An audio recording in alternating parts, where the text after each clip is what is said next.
Chef Rebecca, Culinary Supervisor for Minneapolis Public Schools Culinary and Wellness Services.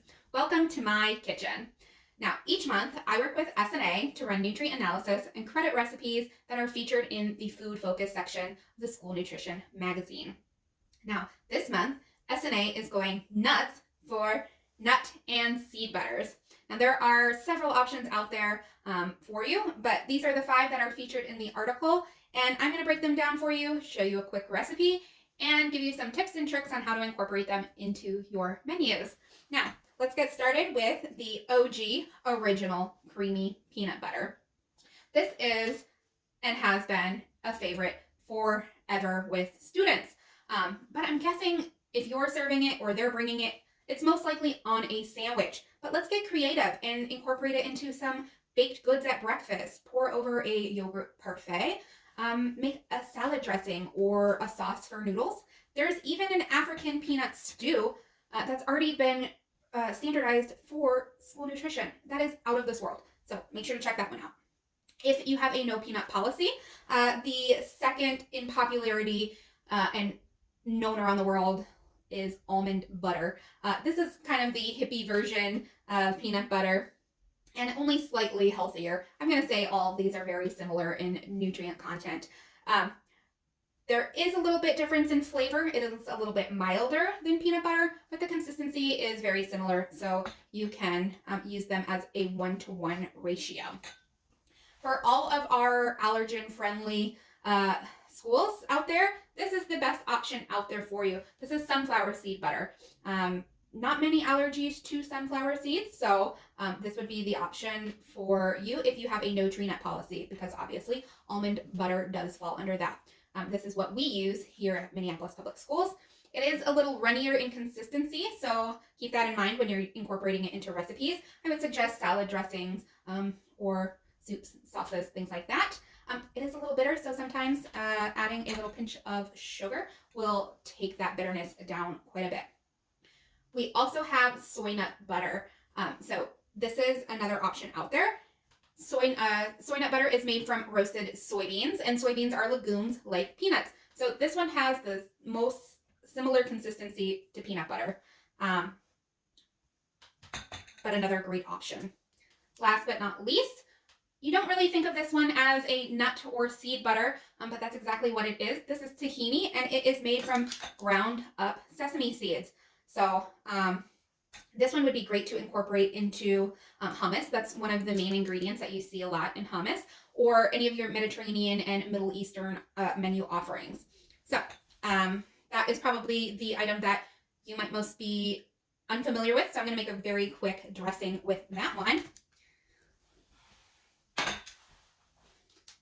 I've already got one serving made, but I'm going to just add to it so that you can see how simple this recipe is. And remember, I am in my home kitchen and only cooking for myself. These are ready-to-eat foods. If I were in a school kitchen, I would have gloves on. So I have tahini. Remember, that is the sesame paste or butter. Lemon juice. Honey or maple syrup. Salt and pepper, and garlic. And if you don't have fresh garlic like this, you could use dry granulated. And then I'm just going to whisk this all together. Like I said, Middle Eastern and Mediterranean options are really trendy right now on menus. So this would be a great salad dressing to offer, as well as like a dipper for maybe your gyro or falafel. So that is a quick, very quick salad dressing recipe.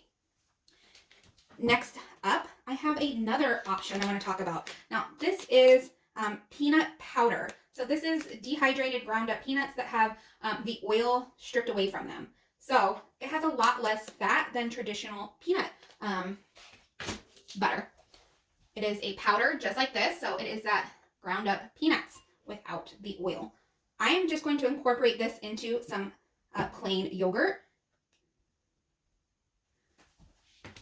I love this because you get all of that peanut butter flavor without all of that fat. So this is great. You're incorporating it into the yogurt, and this plain yogurt is now peanut butter flavored, and you serve that with either some cooked down berries, and you've got kind of a peanut butter and jelly parfait for breakfast. Another great option. Out there, this is another really cool trendy item, the amazing chickpea. This is a chocolate chickpea butter, and it is delicious. This could go on your peanut butter sandwich or with breakfast, toast, anything. It's so delicious. I've even taken some pretzels and dipped them in there. Absolutely delicious. As we're talking, allergies are definitely a concern, and SNA did include some resources to help manage allergies. But I think this is another great option on how to do that. You're still able to offer, this in case is a sun butter sandwich, but even if it were peanut butter, you don't have to worry so much about that cross-contamination with an IW packaged item. You are going to want to keep them separate from peanut items, or at least make sure that they are labeled so students know what they're eating.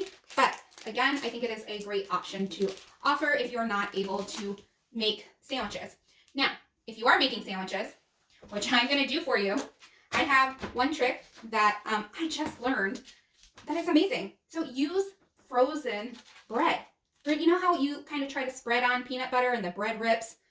Freeze it first. I learned this from Chef Cindy, so hats off to her for using and sharing that great tip. Remember, we said that this soy nut butter is the most light consistency for sandwiches. So I'm going to use this one, but I'm going to share another trick with you. I am going to spray my disher with some oil so that when I'm scooping, I have no problem with the peanut butter coming or soy nut butter coming off of the out of the disher. So you will need 4 tablespoons, which is 2 ounces by volume, to get a 2 ounce equivalent meat alternate. Now we can't just go and finish our sandwiches like this. We need to spread it. So I'm using a little flat spatula, and I am spraying it, and then using that to help spread my nut butter. And you can see it's really not sticking to my flat spatula, and spreading super easy.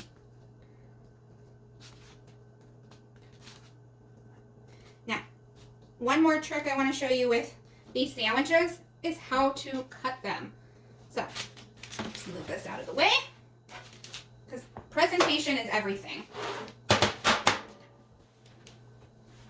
I have 2 different sandwiches. I'm going to show you 2 different ways to cut. So the correct way, or the prettier way to cut your sandwich, is like this, on the diagonal bias. Not like this. So this is in half, but you see it kind of looks short and stumpy like my legs, and this is long and lean, probably like Heidi Klum's legs. So, this is just a more beautiful presentation, which in my mind makes your food taste better. Some other tips and tricks out there to include, make sure you are using maybe some nut or seed to garnish whatever you're making. This will show your customers exactly what you're using in the recipe. So if they may be allergic to peanut butter, but you're using almonds, you can kind of sprinkle some almonds on top so that the student would know that is a safe item for me. But again, allergens are a concern, so make sure to check out those resources that SNA has included to managing allergies. Other than that, I say go try those recipes that are included in the Food Focus section this month. The Thai peanut flatbread was my favorite, so I can't wait to hear which yours is.